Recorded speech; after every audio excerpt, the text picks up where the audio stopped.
The war had been going on for 300 years when Maya Bennett arrived on the planet called Ashenfell, and she was only 19 years old, and that made her the youngest diplomat Earth had ever sent to work with the Galactic Council. But the aliens did not care about her skills or her training because all they saw was a human child trying to do a job, meant for warriors and leaders who had lived for centuries. Ambassador Thrakenal was the first to speak when Maya walked into the great council chamber, and his voice was full of mockery and contempt as he said, "Another human child has come to play at politics, and your species keeps sending babies to do the work of real leaders." And Maya felt her face get hot with embarrassment, but she kept her mouth shut and her head held high because she knew that saying anything now would only make things worse. The council chamber was massive and beautiful, with walls made of crystal that reflected light in 1,000 different colors, and representatives from 47 different alien species sat in a circle around the room, and they all turned to look at Maya when she entered, and some of them whispered to each other, and some of them laughed quietly, and others just shook their heads like they could not believe the Galactic Council had made such a foolish choice. High Arbiter Zalmora was the only one who seemed willing to give Maya a chance, and she was an elderly alien from a species called the Lumina, and her skin glowed with soft light, and her voice was kind when she spoke to Maya and said, "We are glad you have come, young one, because we need fresh eyes and new ideas to solve this terrible problem that has plagued us for so long." The problem was Ashenfell. Itself, and the planet was caught between two massive empires who both claimed they had the right to control it, and the Vorthak Dominion was made up of insect-like warriors who believed in strength and conquest, and the Celestial Sovereignty was a group of advanced civilizations who said they represented peace and order. But both sides had been fighting over Ashenfell for 3 centuries, and millions of innocent people had died in the crossfire. Zalmora explained that the Council had tried everything to stop the war, and they had imposed sanctions and held negotiations and even sent military forces to separate the two sides, but nothing had worked, and both empires refused to back down. And now the planet was dying, and refugees filled camps across the valleys with nowhere to go and no way to escape. Then Zalmora said something that made everyone in the chamber go silent, and she said there is one last option that might end this war. And she gestured with her hand, and a hologram appeared above the council floor, showing a mountain range covered in thick mist, and at the center of the mountains was an ancient temple that looked like it had been built before anyone could remember. The temple was called the Sanctuary of Starfire, and according to legend it held a weapon made by an ancient race called the Precursors, who had lived in this part of the galaxy 1,000,000 years ago, and the weapon was called the Blade of Eternal Dawn, and people said it had the power to end any war and bring peace to any conflict, but most aliens thought it was just a story, and not something real. General Krikstar from the Vorthak Dominion stood up, and his voice was harsh when he said, "This is nonsense, and these are just fairy tales that primitive cultures tell their children, and there is no such thing as a magic sword that can end wars, and even if there was, we would never let a human child go searching for it." But Zalmora kept talking, and she said both empires have agreed to a temporary ceasefire, and whichever side finds the blade first will have the moral authority to claim Ashenfell, and it is the only compromise both sides will accept. And then she turned to Maya and asked if she was willing to take on this mission, knowing that many great warriors and scholars had tried to find the blade before, and all of them had failed or died. Trying, Maya took a deep breath and felt her heart pounding in her chest, because this was so much bigger than anything she had expected. When she agreed to come to Ashenfell, but she also knew that if she said no, then the war would continue and more people would die, and she would have to live with the knowledge that she had been too afraid to even try. So Maya spoke up, and her voice was steadier than she felt inside, and she said, "I am willing to go, but I will not be going alone." And she reached into her bag and pulled out a small box, and when she opened it, a hologram flickered to life above her hands. The hologram showed a woman who was tall and beautiful with long silver hair that seemed to glow with starlight, and she wore armor that looked ancient and powerful. And standing next to her was the most magnificent creature Maya had ever seen, and it was a dragon with scales that shifted between green and blue colors and eyes that held wisdom from thousands of years.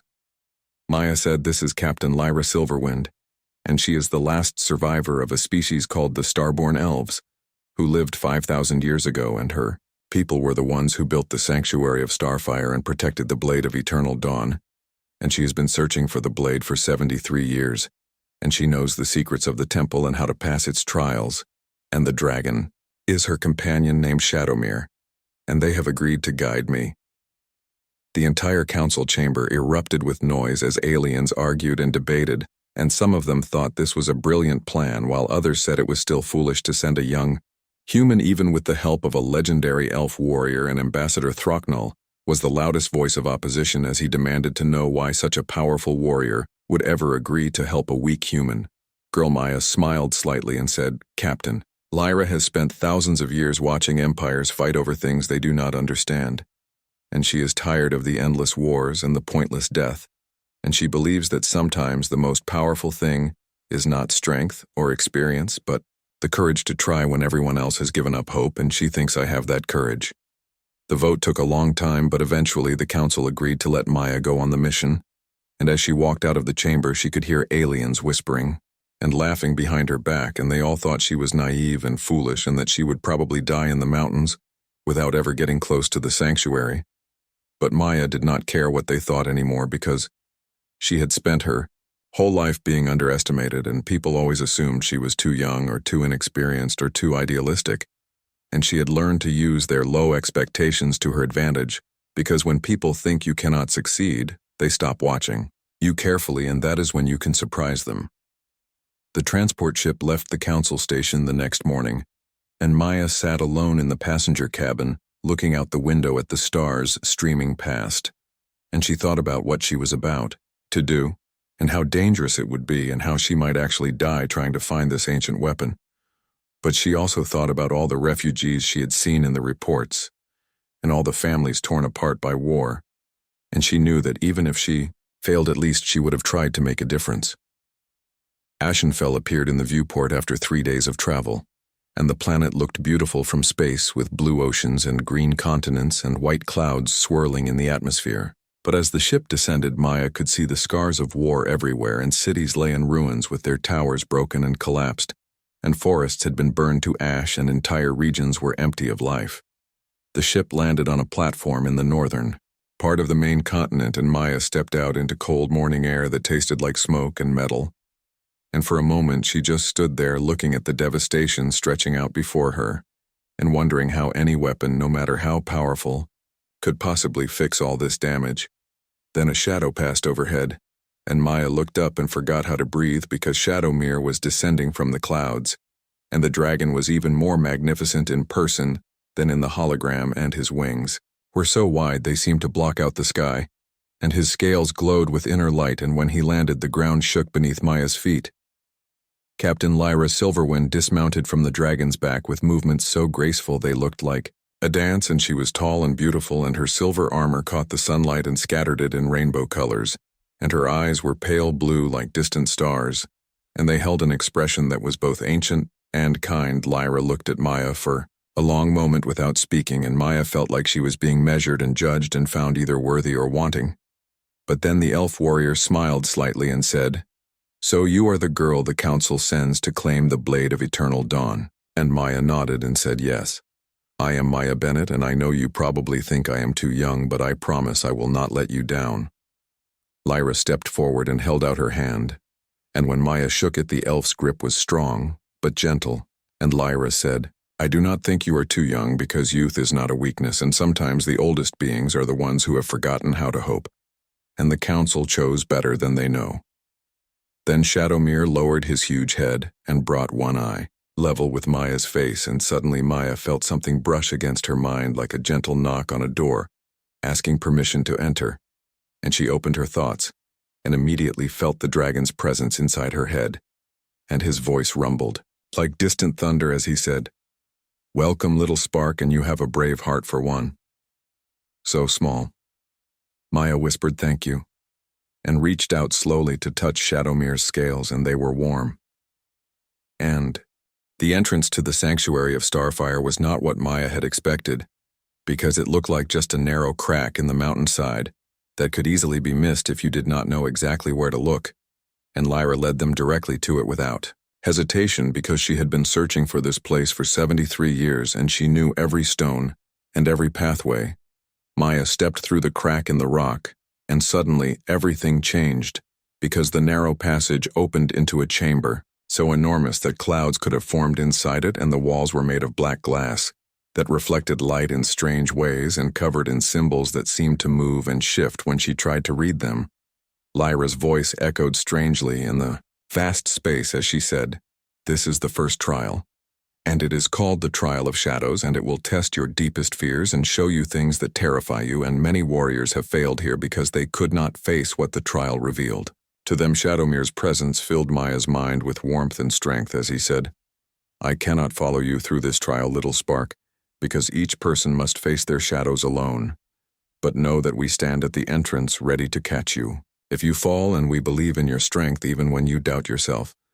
Maya nodded and tried to look brave, even though her hands were shaking and her heart was pounding so hard she could hear it in her ears. And she walked forward into the center of the massive chamber and waited for something to happen. The shadows came alive all at once, and they peeled away from the walls like thick black liquid and started forming shapes that made Maya want to run away screaming, because they were all her worst fears taking solid form in front of her eyes.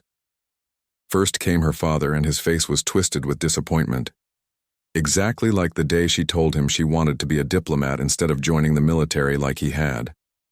And the shadow version of him said, "You have always been a disappointment, and you will fail at this just like you fail at everything else." Then came her mother, crying the way she had cried when Maya left Earth, knowing she might never come home again, and the shadow. Mother said, "You abandoned me, and now you will die far from home, and I will never see you again, and it will be your fault for being so selfish." Her childhood friends appeared next, and they were all laughing and pointing at her and calling her naive and foolish and telling her she was just a dreamer who would never accomplish anything real, and that she should have stayed home where she belonged. Maya whispered that none of this is real, but the shadows only grew stronger and more detailed, and they surrounded her completely, and their voices became so loud she could barely think, and they kept saying, "You are too young and too weak and too stupid, and who do you think you are? And you will fail, and everyone will die because of you." Then the shadows showed her something worse than all the rest, because they showed her Ashenfell burning, and millions of people dying, and the war spreading across the entire sector like a disease. And in the center of all the destruction was Maya herself, holding the blade of eternal dawn, but frozen and unable to move because she was too afraid to act. Maya felt tears running down her face, and her whole body was shaking. But somewhere deep inside her something clicked into place, and she realized that these shadows were just showing her all the doubts and fears she had been carrying inside herself for years. She took a deep breath and said, "Yes, I am young, and yes, I might fail, and yes, countless lives depend on choices. I am not sure I am ready to make," and she spoke louder and with more confidence and said, "But hiding from responsibility, because I am afraid does not make the responsibility go away, and it just means I have already failed without even trying." The shadows hesitated and started to waver like they were not sure what to do next, and Maya kept talking and said, "I am here because someone has to be, and I am here because turning away would haunt me more than failure ever could, and I am here because watching everything burn, because I was too afraid to act, would be worse than any fear you can show me." She walked forward directly toward the shadow version of herself and said, "Maybe I will fail, and maybe the universe will prove every doubter right, but at least I will fail while trying, and not because I never had the courage to begin." And with that she stepped right through the shadow, and it shattered like glass. All the other shadows broke apart and dissolved into mist, and the chamber filled with warm golden light, and a doorway appeared in the far wall glowing with welcome, and Maya stumbled through it on shaking legs and found herself caught in Lyra's arms. The elf held her steady, and her ancient eyes were bright with something that looked like pride, as she said, "Well done, Maya Bennett, because many warriors twice your age have fallen to their shadows, but you faced yours with wisdom beyond your years, and that is the mark of a true champion." They rested for a short time while Maya caught her breath and drank some water and tried to stop shaking. And then Lyra said, "There are more trials ahead, and each one will test a different part of your character, but I believe you have the strength to pass them all." The second trial was waiting in a chamber, filled with mirrors that reflected Maya's image back at her thousands of times, and Lyra called it the Trial of Truth, because it would show Maya not her fears, but her flaws, and all the mistakes she had made, and all the times she had hurt other people or made bad choices. Maya saw herself reflected in every mirror, and each reflection showed a different moment from her past when she had done something wrong. And there was the time she had been cruel to a classmate because she was angry about something else, and the time she had lied to her parents to avoid getting in trouble, and the time she had been selfish and put her own wants ahead of someone else's needs. The reflections went on, showing every mistake and every flaw, and every imperfection, and Maya wanted to look away, but she forced herself to watch because running from the truth would not change it. And she remembered what Lyra had said about being worthy. Not meaning perfect, but meaning willing to grow. Maya spoke to all her reflections and said, I made these mistakes and I hurt these people and I was selfish and cruel and dishonest. But she took a breath and continued and said, but I am learning and I am trying to be better. And that is all any of us can do. And we cannot change the past, but we can choose to do better in the future.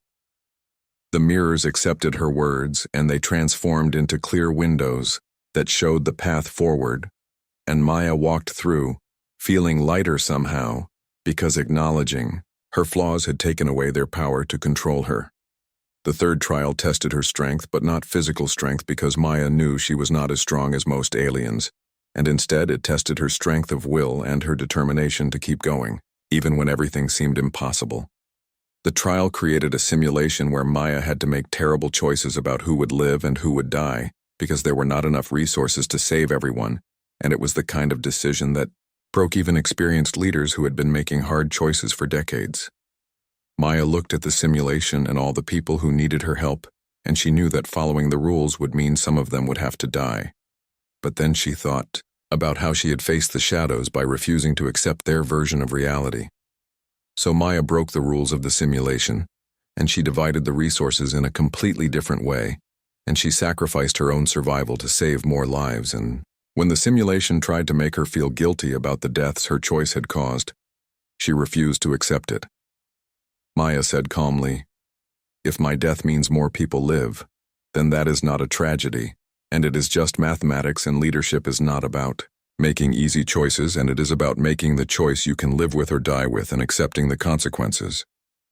The simulation had no response to that logic, and it simply dissolved and faded away, because it could not break someone who had already accepted the ultimate cost. But the fourth trial was the hardest of all, and Maya found herself standing in a vision that showed Earth burning, and not in some metaphorical way, but actually on fire, with cities turning to ash and billions of people screaming and dying.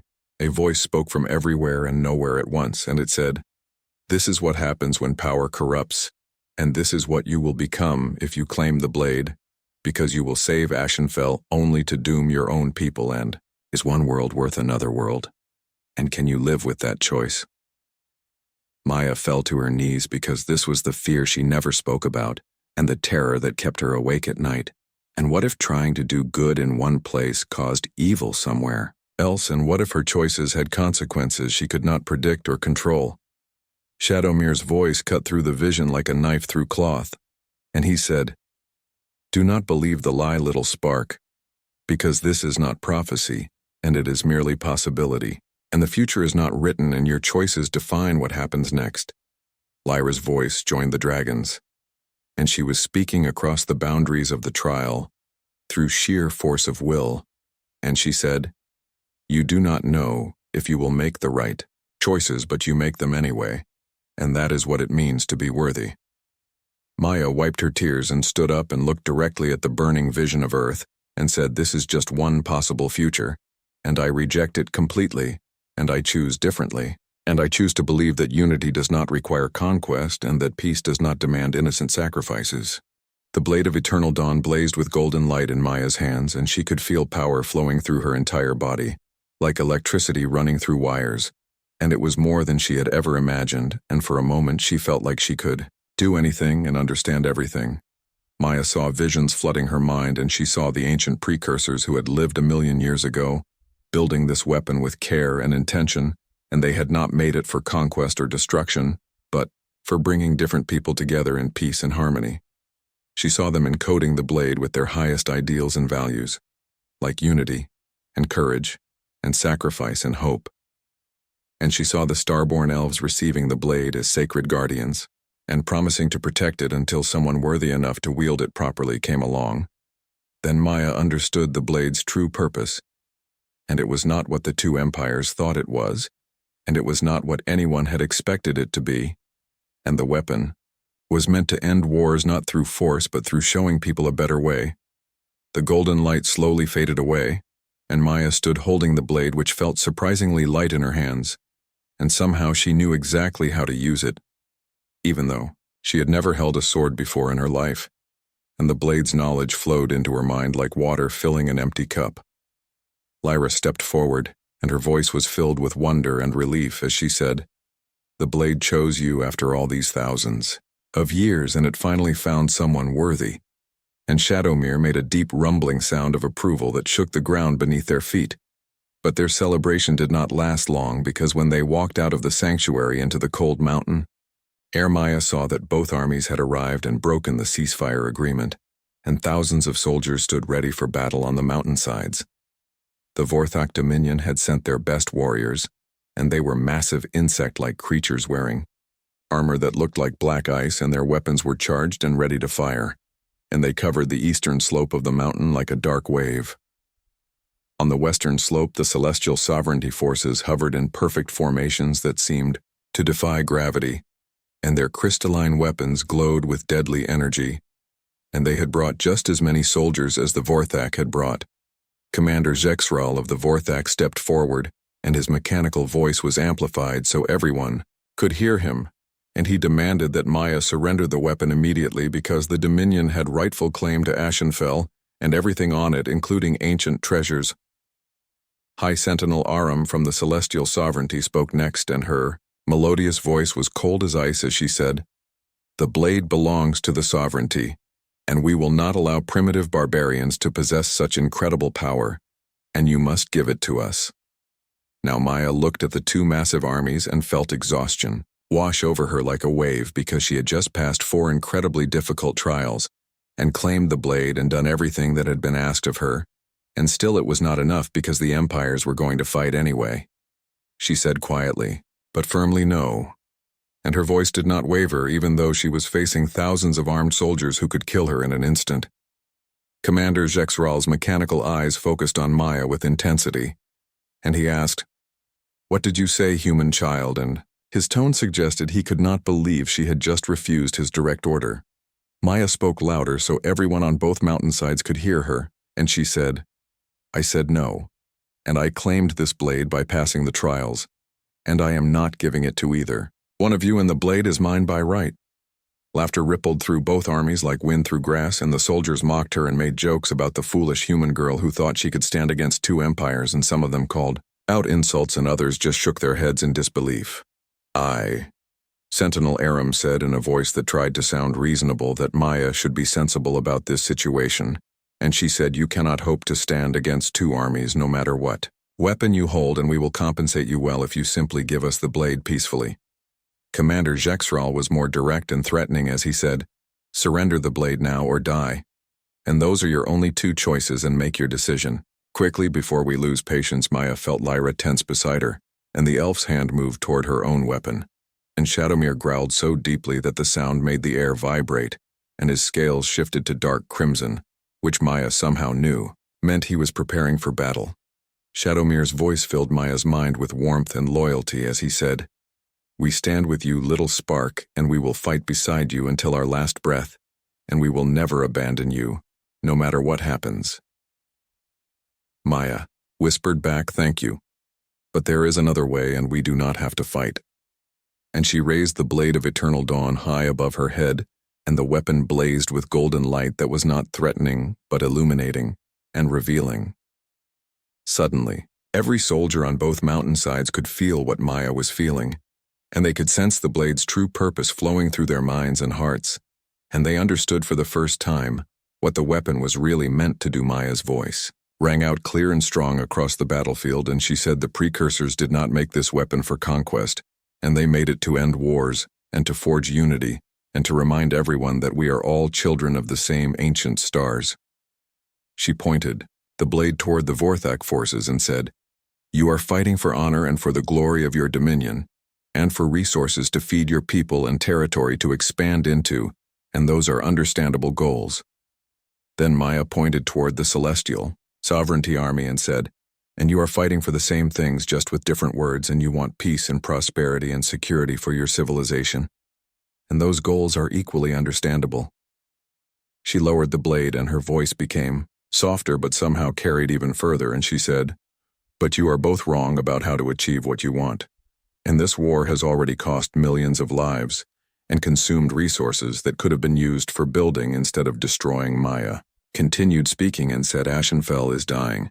Not because one side is evil and the other side is good, but because both of you are so convinced of your own righteousness that you cannot see the simple truth, which is that neither of you can actually win. She took a step forward, and amazingly both armies took a step backward, and Maya said, even if one side claims total victory, you will have gained nothing but a dead world and a sector full of bitter enemies who will never forgive you, and the cycle of violence will just continue.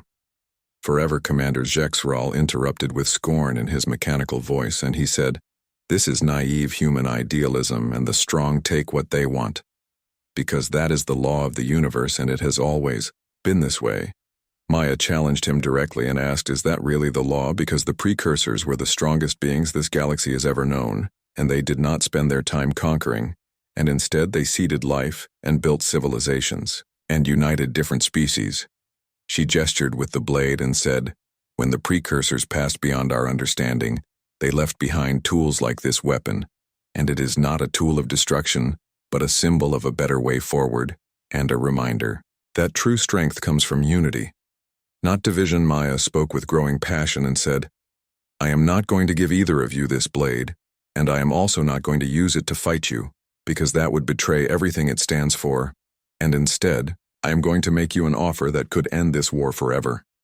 The entire battlefield went silent, and thousands of soldiers waited to hear what this young human woman would say next, and even the commanders stopped their protests and listened. Maya said, let us end this war right here and right now, and not with surrender or treaties written by victors, but with real lasting peace. And Ashenfell becomes a neutral world, governed by a council that includes both empires and the people who actually live here. She continued explaining her vision and said, both sides withdraw your military forces completely, and instead of fighting, you compete to rebuild what has been destroyed, and you prove your civilization's worth through creation instead of conquest. Maya raised the blade one more time and said, the blade of eternal dawn stays in neutral hands, and it remains a symbol that true strength lies not in forcing others to submit, but in working together for mutual benefit. And if you cannot accept this, then you prove you were never worthy of the blade anyway. Commander Jexral laughed, but it sounded less certain than before, and he asked, what happens if we refuse your offer and simply take the blade from your dead hands? Maya smiled sadly and said, then you prove you never understood what the blade represents, and yes, I will fight. And yes, I will lose because I am one human against two armies. But the blade will never serve you because it only answers to those who understand its true purpose. She spoke with quiet conviction and said, you will win a useless piece of metal and lose any moral authority you ever claimed, and the war will continue, and more millions will die. And in the end, you will have nothing but ashes and regrets. Then Maya raised the blade high and said, but if you agree to try real peace, then you gain everything you were actually fighting for, including stability and prosperity, and a future where your children do not have to die for resources on a contested world. And is that not worth more than pride? High Sentinel Aram's expression had changed from contempt to 3 years had passed since the day Maya Bennett lifted the blade of eternal dawn and convinced two empires to stop fighting, and Ashenfell had transformed from a battlefield into something that looked almost like hope, taking physical form in the world. Maya stood on the balcony of the newly constructed council hall, watching ships from dozens of different civilizations arriving and departing from the busy spaceport below. And Vorthak traders were doing business with celestial sovereignty, merchants, and that alone would have been impossible just a few years earlier. Refugee families were finally returning to their homes and working alongside former soldiers to rebuild cities that had been destroyed, and children from species that had been killing each other for 3 centuries were now playing together in parks that had been battlefields covered in blood. And Ashit was not perfect because there were still tensions and old hatreds that flared up sometimes, and there were moments when it seemed like the fragile peace would shatter completely, but somehow it kept holding together. And somehow people kept choosing cooperation over conflict. Lyra appeared behind Maya, moving with her characteristic silent grace and carrying 2 cups of tea, and she offered one to Maya with a small smile and said, "You are thinking too much again, and I can practically hear your mind racing from across the entire building."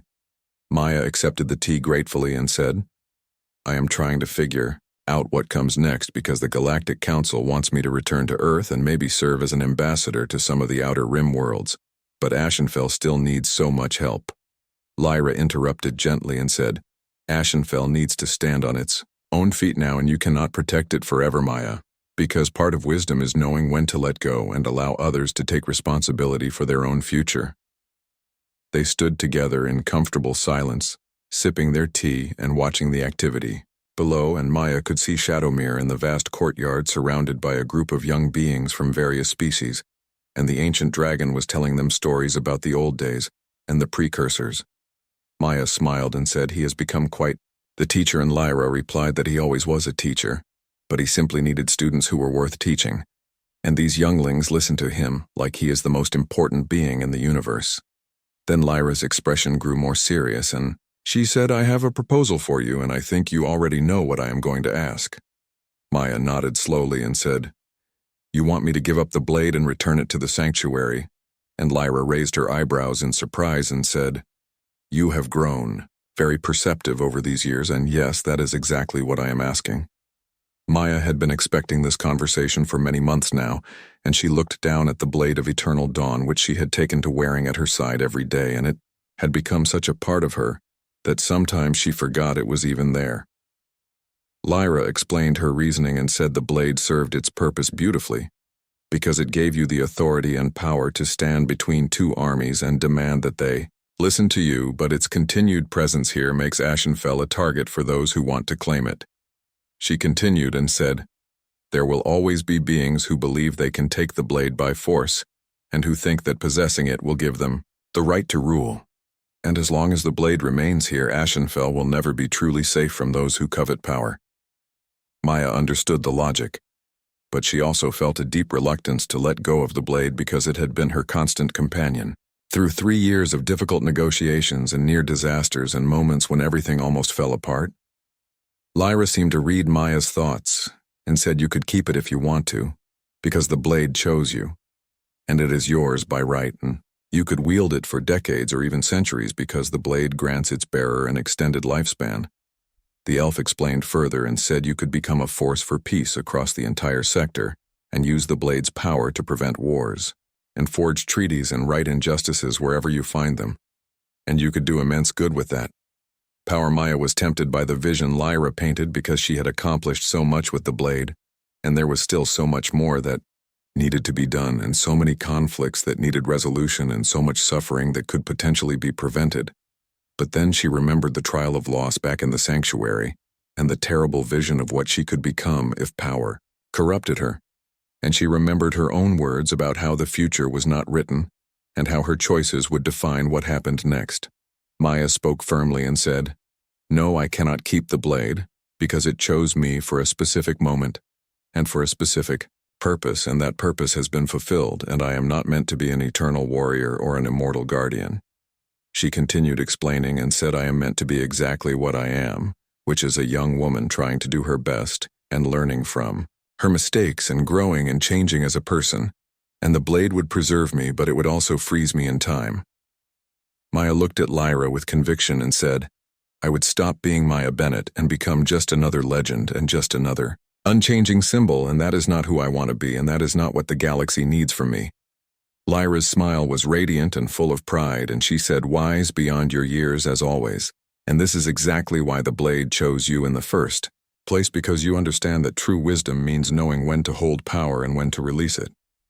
The ceremony to return the blade was held 1 month later, and representatives from 47 different civilizations attended, along with thousands of refugees from Ashenfell who came to pay their respects and honor what Maya had done for them.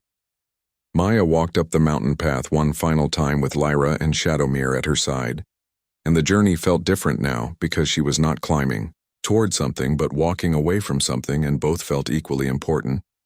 The sanctuary of Starfire recognized her immediately and opened its ancient doors without requiring any trials, because Maya had already proven herself worthy, and she walked through the massive chambers that had tested her so thoroughly 3 years ago. She placed the blade of Eternal Dawn back on its pedestal in the final chamber and felt the connection between them, gently severing like a thread being carefully cut, and it hurt more than she had expected because it felt like saying goodbye to a dear friend. Shadowmere's voice rumbled in her mind with warmth and wisdom, and he said, "You carry the blade's lessons within you now, little spark, and that is a greater gift than any physical weapon could ever be." As they descended the mountain for what Maya thought would be the last time, she asked Lyra what the elf planned to do, now that her quest was fulfilled, and the blade was safe, and her people's legacy was secure. Lyra looked thoughtful and said, "I have lived for over 5,000 years wandering the stars alone except for Shadowmere. And perhaps it is time I stopped wandering and started building something new instead of just protecting something." Old Maya suggested hopefully that Ashenfell could use a good teacher, and Lyra agreed and said Ashenfell needs many things, including a school where young beings from all species can learn not just facts and skills but also understanding and empathy. Elf continued and said they need to learn the kind of wisdom that prevented you from using the blade as a weapon when you could have used it to conquer, and they need to understand that true strength comes from bringing people together, not tearing them apart. Maya smiled and said we could call it the Starborn Academy to honor your people's memory. And Lyra's eyes grew distant with emotion, and she said, "Yes, my people would have liked that very much, and it would make their legacy one of creation, rather than just loss." 6 months later, Maya stood in Earth's diplomatic headquarters accepting awards and commendations from officials who had once mocked her youth and inexperience, and the ceremony was long and boring and full of speeches about human achievement. But when the ceremony finally ended and Maya could escape from the crowds and cameras, she found a message waiting for her, and it was from Lyra, and contained a holographic image of a beautiful building under construction on Ashenfell. The Starborn Academy was taking shape, and it blended ancient precursor architecture with modern design in a way that was both stunning and functional. And in the foreground of the image stood a small group of students, including a Vorthak youth standing beside a celestial sovereignty child. The two young beings were laughing together at something Shadowmere was showing them, and the message from Lyra was simple and said, "The first generation is enrolled, and you should come teach them about courage whenever you are ready, because there is always a place for you." Here Maya felt tears in her eyes as she looked at the image, because she had started this journey being mocked as a child playing at heroics, and she had ended it being celebrated as a galactic peacemaker. But the truth was somewhere in between those extremes. She was not a legend and she was not a savior, and she was just someone who had tried hard and who had refused to let fear stop her from doing what she believed was right. And maybe that was enough, and maybe that was actually everything. 2 years after returning the blade, Maya took a leave of absence from her official diplomatic duties and returned to Ashenfell, but not as a hero or a diplomat. And instead she came as a teacher ready to work with the next generation. She taught classes on history and diplomacy and conflict resolution, and 20 years had passed since Maya Bennett first lifted the blade of Eternal Dawn from its ancient resting place, and Ashenfell had become something remarkable, and something that many beings had thought would be impossible to achieve in their lifetimes. The planet was now known throughout the galaxy as a symbol of hope and proof that even the most bitter enemies could find common ground and work together for mutual benefit. And beings from hundreds of worlds came to study how peace had been built from the ashes of war. Maya stood in her classroom at the Starborn Academy watching her students work on a difficult assignment about resolving conflicts between different cultures, and she was older now with gray streaks in her hair and lines around her eyes from years of laughter and worry. She had aged in the way that humans do, while Lyra remained unchanged and eternally youthful. But somehow the elf seemed more alive and more present than she had been in thousands of years. And Shadowmere still flew over the academy like a guardian watching over precious treasures. A young student named Iris approached Maya's desk, nervously wringing her hands and trying to work up courage to speak. And she was from the Celestial Sovereignty, and her family had lost members in the war that Maya had helped, and Iris finally spoke and said, "Professor Bennett, I have been studying your history and how you stood between two armies and convinced them to stop fighting." And she paused, before asking, "How did you know it would work? And how were you brave enough to try?" Maya smiled at the question because she had heard variations of it many times over the years, and she said, "Honestly, I was not brave at all, and I was terrified. But I learned something important, which is that courage is not the absence of fear." She continued explaining and said, "Courage is deciding that something matters more than your fear, and peace mattered more than my terror, and lives mattered more than my doubts. And yes, I could have failed and I could have died, but not trying would have haunted me forever." Iris looked confused and said, "But you were just one person. And how can one person possibly make a difference when there are billions of beings in the galaxy and so many problems that need solving?" Maya stood and walked to the window, looking out at the thriving academy and the rebuilt city beyond where former enemies now lived and worked side by side. And she said, "You are right. That one person cannot change the galaxy alone." She turned back to Iris and continued and said, "But one person can start, and one person can refuse to accept that war is inevitable, or that hatred is unchangeable, or that peace is impossible. And when that one person stands up, others might find courage to stand with them."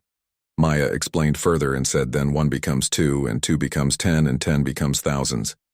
And that is how real change happens. And not with grand gestures or magical weapons, but with ordinary people making extraordinary choices every single day." Iris was quiet for a moment, absorbing this wisdom. And then she said, "I want to make a difference too, and I want to help prevent wars like you did. And what should I do?" First, Maya advised her gently and said, "Start small and start right here at the academy, and build bridges between your classmates and question your own prejudices, and learn about cultures different from your own." She continued and said, "When you are ready, and when you have learned everything this place can teach you, then go out into the galaxy and be the change you want to see. And you do not need a magical blade to be a hero, Iris, because you just need courage and compassion and willingness to try after." Iris left. Maya sat at her desk feeling the weight of her years, but also feeling grateful for every one of them, because she had lived a meaningful life, even if it had not always been an easy one. That evening, as the twin suns set over Ashenfell, Maya walked with Lyra and Shadowmere to the sanctuary of Starfire one final time, and they stood before its sealed entrance, three unlikely companions who had changed the course of galactic history together. Maya spoke quietly and said, "I am dying, and the doctors tell me I have maybe 2 years left if I am fortunate, and my body is finally wearing out." After all these decades, Lyra's hand found Maya's and squeezed gently, and she said, "I have known for some time, and I have been preparing myself to say goodbye, even though it never gets easier no matter how many times I do it." Maya smiled sadly and said, "The blade could have given me centuries more life, and I could have stayed young and strong for hundreds of years." But Lyra interrupted and said, "The blade would have given you centuries of being frozen in time and unchanging." The elf continued and said, "You gave yourself a lifetime of growth and learning and becoming, and there is no comparison between those two gifts, and you chose wisely, even though the choice must have been difficult." Shadowmere's voice rumbled in Maya's mind with warmth and affection, and he said, "You chose well, little spark, and you lived as a flame that burned brightly rather than as a cold monument. And that is the greater gift to yourself and to all who knew you." Maya squeezed Lyra's hand back and said, "Thank you for believing in me when no one else did, and for standing beside me through everything, and for showing me that hope is not naive, but is actually the bravest choice anyone can make." Lyra replied with emotion in her ancient voice and said, "The honor was entirely mine, and you reminded me why my people devoted themselves to service, and you gave purpose back to a very old and very tired warrior." They stood together in silence as stars began appearing in the darkening sky, and these were the same stars that had witnessed the rise and fall of the precursors, and that had seen countless civilizations come and go, and that would continue burning long after all of them had passed. But in this moment, three friends stood together knowing they had done something that truly mattered, and they had taken a galaxy that was sliding toward darkness and bent it just slightly toward the light, and that would have to be enough. Maya taught for 2 more years and watched her students grow and graduate and go out into the galaxy, carrying the lessons she had worked so hard to teach them, and some of them succeeded spectacularly while others struggled. But all of them tried. One of her last students was a brilliant young woman named Kate, who reminded Maya so much of herself at that age. And Kate was idealistic and passionate and determined to make the galaxy better, and she asked Maya for advice. Before leaving, Maya told her the same thing she had told countless students over the years, and she said, "Never let anyone convince you that caring about others is weakness, or that hoping for better is naive, because those are the lies that cynics tell to justify their own fear." She continued and said, "The galaxy needs people who are willing to stand up and say, 'This is not good enough and we can do better,' and who are willing to work toward that better future, even when success seems impossible." Kate asked what Maya's greatest accomplishment had been, and Maya thought about it carefully before answering, and she said it was not lifting the blade or stopping the war, or any of the dramatic moments that people remember. Maya explained and said, "My greatest accomplishment was teaching thousands of students like you and planting seeds of compassion and understanding that will grow long after I am gone, and that is a legacy that matters more than any weapon or treaty." 2 months later, Maya Bennett died peacefully in her sleep, surrounded by friends and former students and beings from dozens of species who had come to pay their respects and honor. The human woman who had changed their worlds, Lyra, and Shadowmere were there at the end, and the dragon's massive head rested gently beside Maya's bed, while the elf held her hand and told her stories about the stars and the ancient days, and all the good she had done. Maya's last words were simple, and she said thank you for everything, and tell the students to keep trying and keep hoping and keep building bridges, and then she closed her eyes and slipped away, quietly, leaving behind a galaxy that was better because she had been in it. The funeral was attended by thousands, and representatives came from every major civilization to honor Maya's memory, and even the leaders of the Vorthak Dominion and Celestial Sovereignty came to pay respects to the young woman who had convinced them to choose peace. But the most moving tribute came from the students of the Starborn Academy, who lined the paths and held candles and sang songs in dozens of languages, and they had written messages about how Maya had changed their lives and opened their minds. 100 years after Maya's death, the Starborn Academy had become the most prestigious educational institution in the known galaxy, and students competed fiercely for the honor of studying there and learning from the traditions Maya had helped establish. Lyra Silverwind still taught, there looking exactly the same as the day Maya had first met her, and she shared stories about her friend with each new generation, ensuring that the lessons and the legacy lived on through the decades. Shadowmere still flew over the academy grounds, though now there were other dragons there too, because his children and grandchildren had come to serve as teachers and guardians, just as he had done for so long. The Blade of Eternal Dawn remained in the sanctuary of Starfire, waiting patiently on its pedestal and glowing softly in the darkness, and it would wait as long as necessary for the next person who needed it. Every year, on the anniversary of Maya's death, students from the academy made a pilgrimage to the sanctuary and stood before its sealed doors and remembered the young woman who had claimed the blade and then had the wisdom to put it down.